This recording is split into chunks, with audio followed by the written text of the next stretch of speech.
Well, Okay, we're back on. Jane Dacey and Jimmy Dean fell in love at first sight professionally, and she got him into a play, and she made him a star. He got into East of Eden, and the rest is history. And sadly,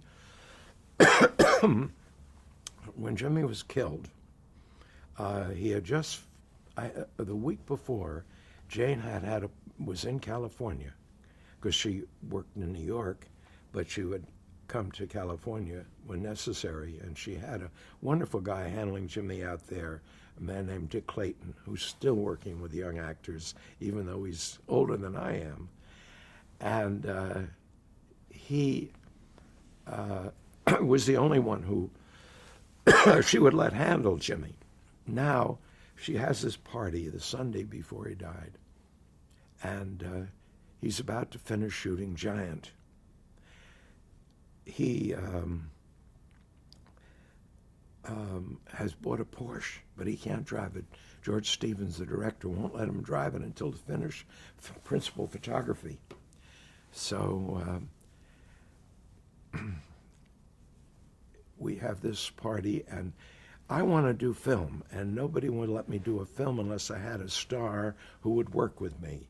And so Jimmy's going to do a film with me, and so I'm very happy. On Saturday morning of that week that followed, I get a phone call from Ralph Levy, of all people. Did you hear the news about Jimmy? Jimmy had been killed. I hadn't heard. Well, I rushed over to see Jane, who was desolate, because in addition to being his agent, she also was his mother, and she loved him and so forth. And it was just a terrible time, that what had happened. Now, he wasn't the big star that he became then. He had only had one film released, East of Eden. And there was Warner Brothers with the unreleased Rebel Without a Cause, and just almost completed Giant. But somehow they did it right, and he did it right. It just became, the big star. Did you see it? Did you see it right away when you first met him? What? His quality? potential? Well, yeah, but you see a lot of talented people. I remember I have a funny Paul Newman story. At first, Robert Montgomery Presents, the Robert Montgomery Summer Theater. The stars were James Daly and Barbara Britton. And I don't really remember much about what the plot was, but there was a fellow who was hired, who came in to read for the part of a bellhop. And he got the part. He was fine. Nice guy. Has become over the years one of my very best friends, Ed Hastings. Ed Hastings was fresh out of Yale Drama School. He said to me after he got the part, "Is there anything there for my roommate?" I said, "Everything has been cast at except a one-line part, guy sitting around the pool, which is painted on the floor." He said, "I'm sure that'll be all right." So Paul Newman gets his first part. Three guys together, Don Murray's apartment, Ed Hastings, Paul Newman, all living together. You've never seen three better-looking guys, 1952. And the funny thing, I didn't know until later, Paul is sitting in the bathing suit on the floor by the pool, supposedly the pool. My line producer, Hank Coleman's boss, says apparently to the wardrobe woman, "He's too skinny, put a robe on him."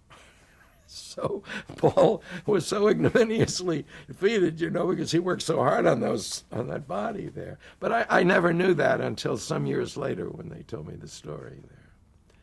So another story tied in with the fact that James Daly was the star. He was very nice to me because I was nervous. This was important to me. And in the company was Elizabeth Montgomery and other Maggie Hayes, John Newland. They had a summer stock company. In the winter, they would have different stars, but in the summer, on a supposedly lower budget, they did the summer stock.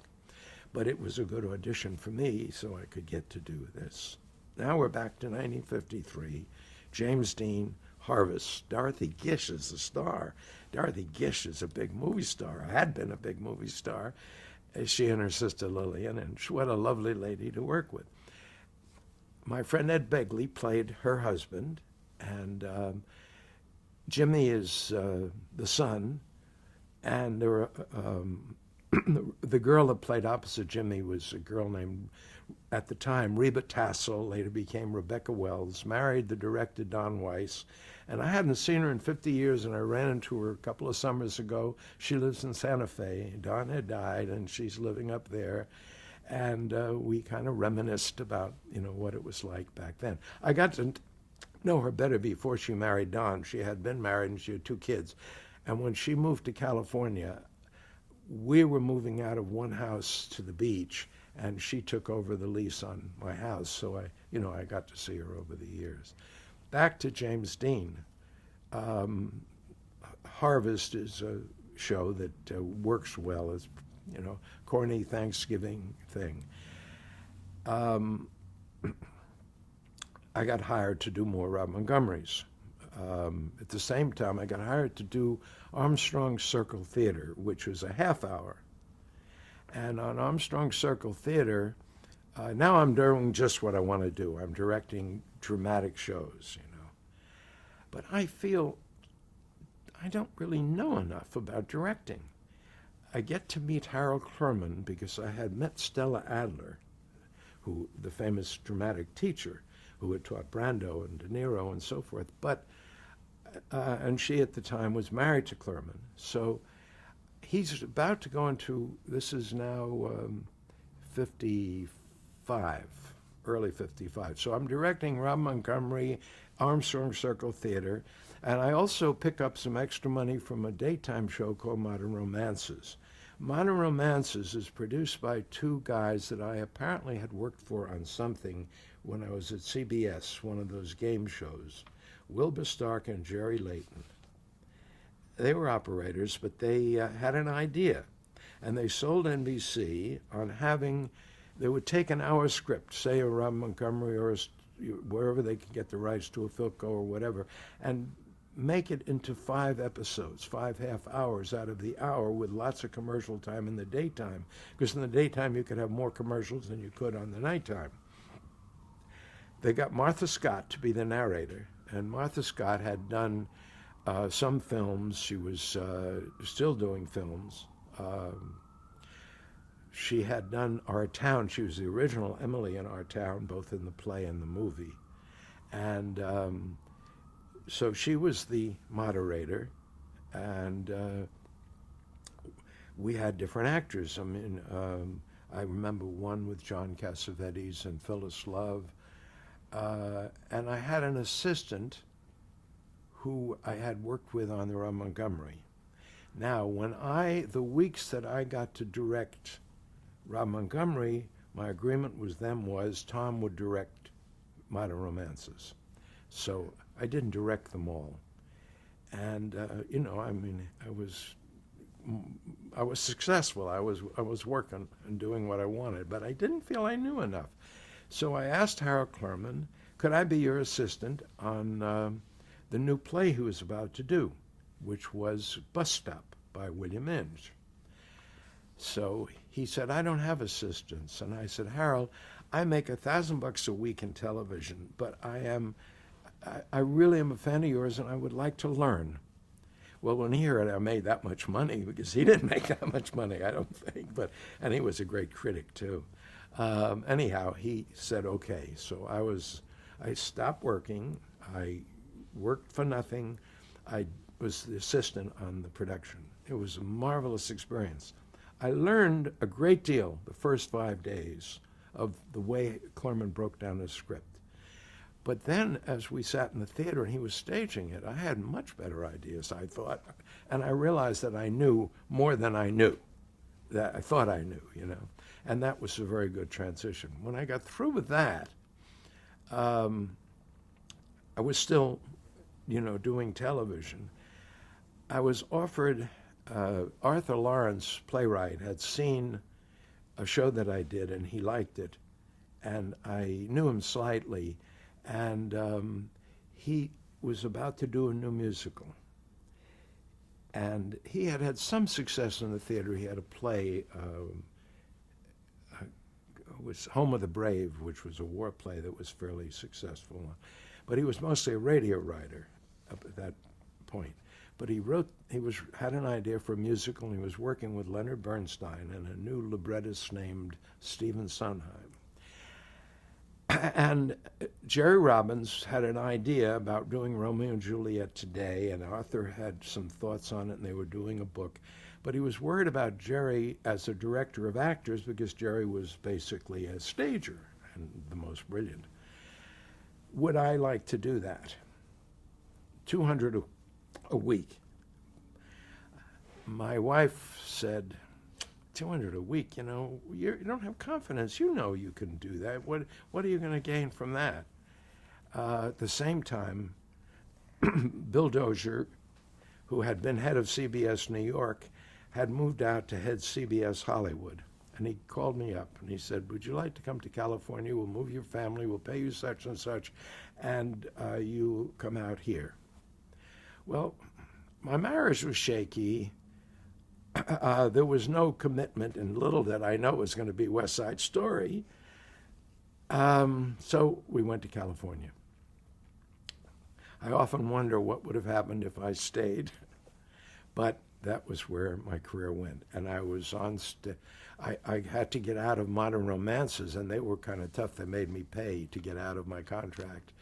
But Montgomery let me go, and John Newland, who had been one of the regular actors on the show, wanted to direct, and he got to do that, and I moved to California. What year was that you moved? 55, March 55. And what was your first project there? Something called Professional Father with Barbara Billingsley and I can't remember Steve's last name. It was not the big success, but it was a live, 3-camera sitcom. And while I was on staff at CBS, I got to do Front Row Center, which was a dramatic show. I remember doing the Barretts of Wimpole Street with that lovely Geraldine Fitzgerald, whom I had worked with on Rob Montgomery, so I loved working with her again. And she was a perfect Elizabeth Barrett. Cedric Hardwick played the part he had overacted in. And then I did some of the comedy things like the Johnny Carson show.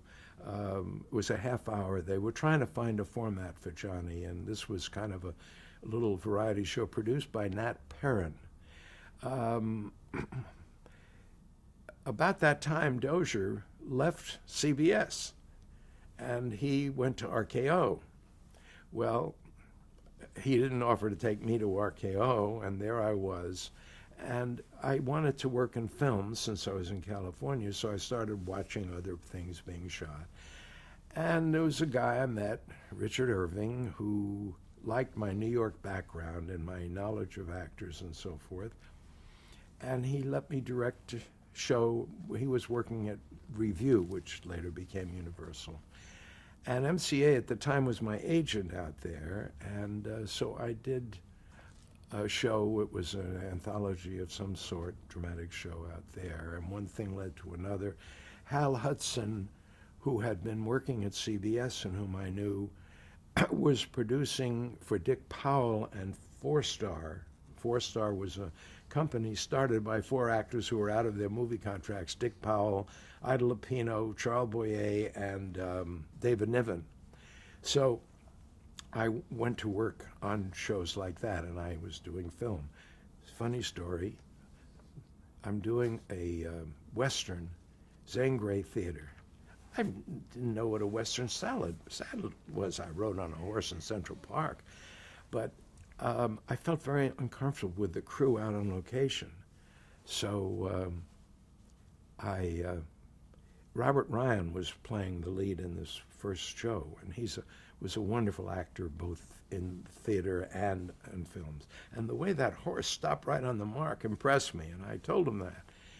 I said, I'm a little nervous about things like that. He said, you ought to go look at the films of Anthony Mann. He's good with actors as you are, but he also knows action. So that weekend, I went to see The Tin Star, in which Henry Fonda tells Tony Perkins how to cock it on the draw, the gun. Next day, Monday, I'm doing another Zane Grey. We're out on location. Eddie Albert's the star. I'm comfortable with Eddie. It's very foggy, and I'm told that we have to do the close shots before we do the wide shots because the fog will lift. So the first shot is Eddie pulling a gun, and I have a waist shot, which is about all we can have.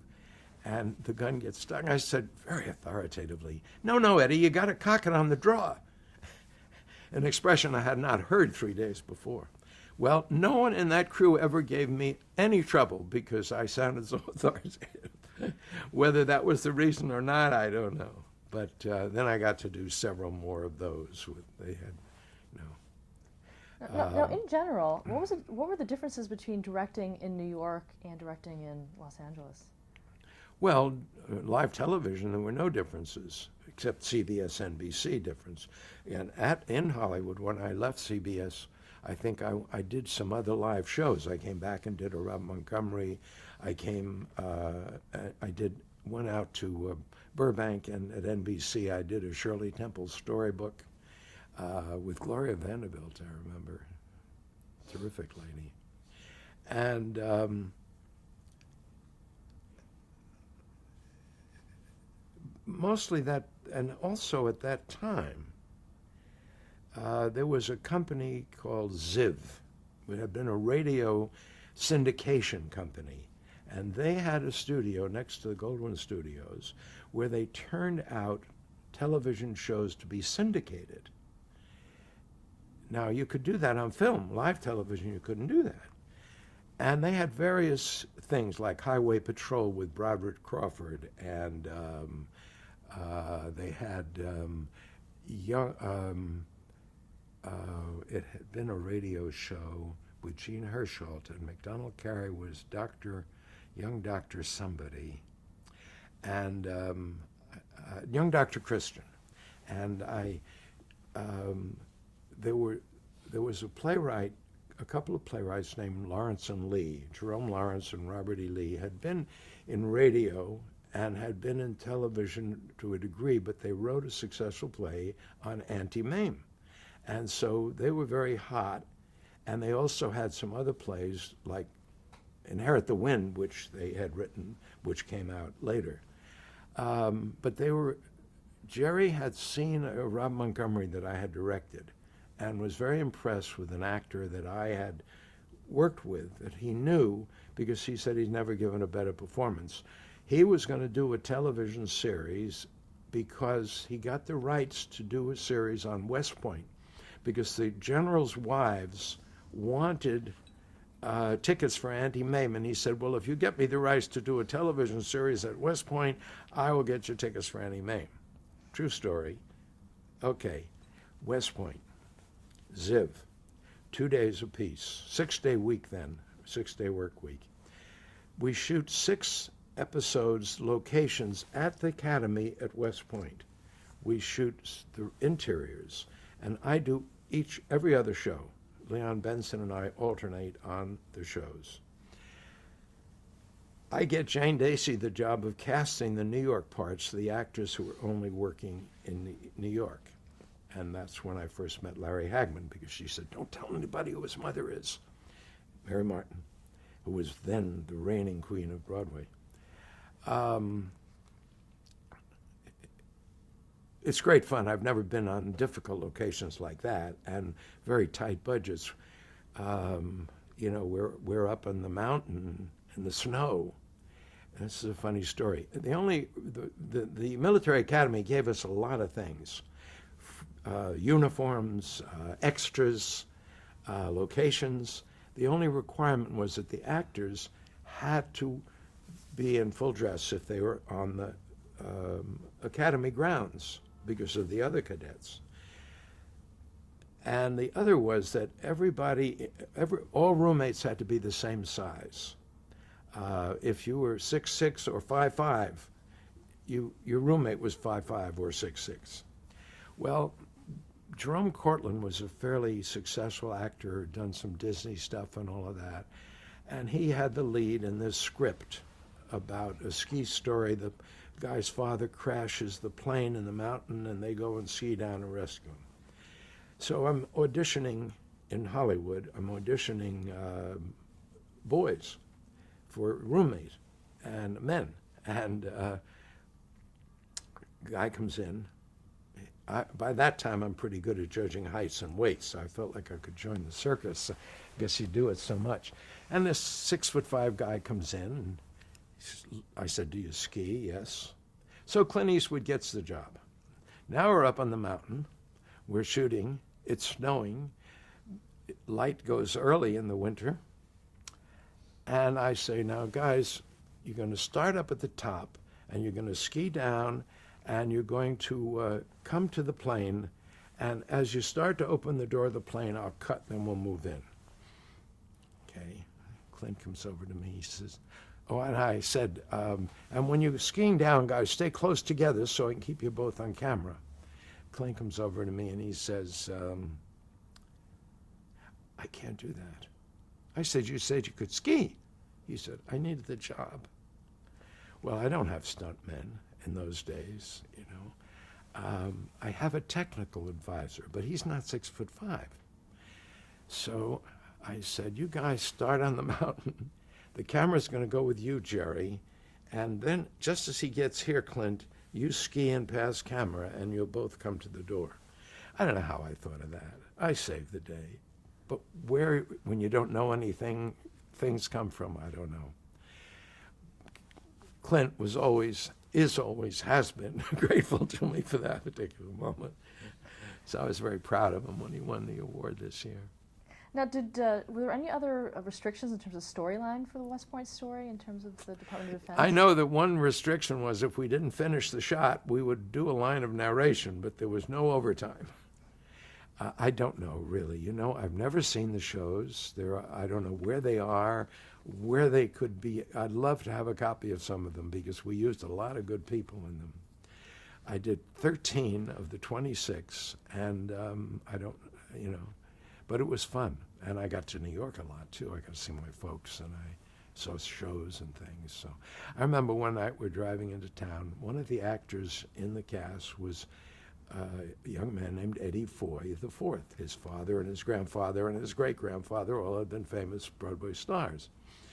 I was very tired, but I had my brother's car, and because I had tickets to see Ethel Merman in Happy Hunting. I said, "Any of you guys want to ride into town? I'm going to New York." Eddie was one of the boys who said yes. Now, I'm a little tired, and I said, "Would you mind driving? Do you have a license?" "Oh, sure." So we're driving into New York. I said, "Eddie, don't go so fast. Now, we cannot get stopped by a cop. I got to make this curtain at 8 o'clock. But, of course, we get stopped by a cop. Guy comes over. "What's your name?" "Eddie Foy." "Yeah." "Let me see your license." "I don't have a license." "Well, you're coming with me." So he says, "Officer, take us to jail, but let my friend go. He's got a ticket for Ethel Merman tonight." The cop calls a cab. "Ethel Merman, huh?" he says. He calls a cab, stops a cab. I go to the theater, the boys go to jail, and 84 Papa has to come and get them out because I didn't have any of the papers. They were my brother's house. So it was a funny thing. We had fun. This is probably a good time to talk a little bit about the Blacklist and the McCarthy era. Well, for instance, back in the 40s, 50, I'm doing We the People. Madeline Lee, the actress who I had held the elevator door for when I was a page boy, comes to me crying. She's got a baby. She's got a divorce. They won't hire her. I try and hire her, and I find out there's a blacklist that the advertising agency says, no, these people cannot be hired. This is the first time you heard of it? First time I've heard of it. the first time I ran into it, anyhow. I may have heard about it, and you know. Well, I had these people who were not actors, and I conceived the idea that she needed at least $40 a week, and I, out of my other budget, could hire her to be the hostess with the people, to help them with their lines, to tell them what's happening and so forth. And that's how it saved her life, which to this day she'll tell you. But she wasn't on camera. She was doing No, this no, she was behind in the scenes. theater taking care of the people. She was like an assistant director, but, you know, more unofficial. And that's what happened. Another story. There's a script on Armstrong Circle Theater. Nobody is better for it than Eddie Albert, because it needs a singer, actor. BBD&O says, no use, you can't use Eddie Albert.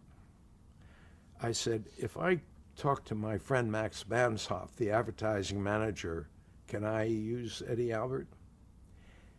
Yeah, if Max okays it.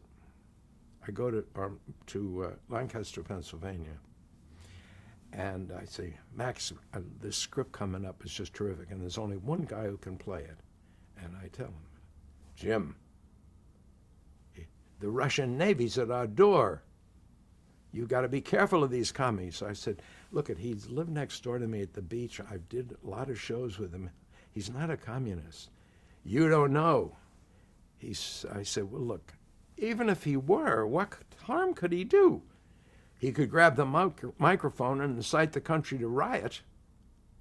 I said, if he did, I'd tell the engineer to turn the microphone off. How do I know he's not one of them? That's as far as I got. And having a wife and a child at the time, I, didn't know how to pursue it further. Eddie and Margot had some problems along with others, some more serious.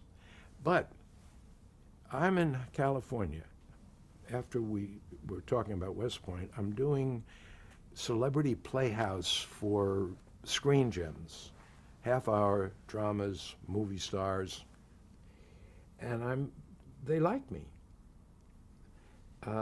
I get called up into the son of the head of the studio of Screen Gems for Columbia Pictures. Freddie Briskin says to me, I'm going to have to let you go. And I said, why? Why did you have to make that speech in Warsaw? I said, what? There was a James Sheldon who made a speech in Warsaw in 1948. I said, I didn't go to Europe until 1949, and I never been in Warsaw. Because he had told me that much, I at least was exonerated, and they didn't fire me. But that happened all the time in that period. I mean, I can't tell you the number of people who were harmed. Some didn't survive, others went to England, Mexico, and so forth. It was just ghastly, and it went on for years. Did you ever have to sign a loyalty oath with any of the networks? I don't remember. I don't think so. I don't recall. But it was a really bad time. And you know, the thing is, most of these people were innocent. There were actors who didn't work as much as the good actors that did, that they would accuse them and get them in trouble so they could get the work. I mean, there was one actor named Vin Hayworth. I remember him. He did that. He was really a rabid person. And he told somebody that so-and-so was a commie, and he wasn't. It really affected so many people's lives. It was embarrassing. Let's stop there to change the tape.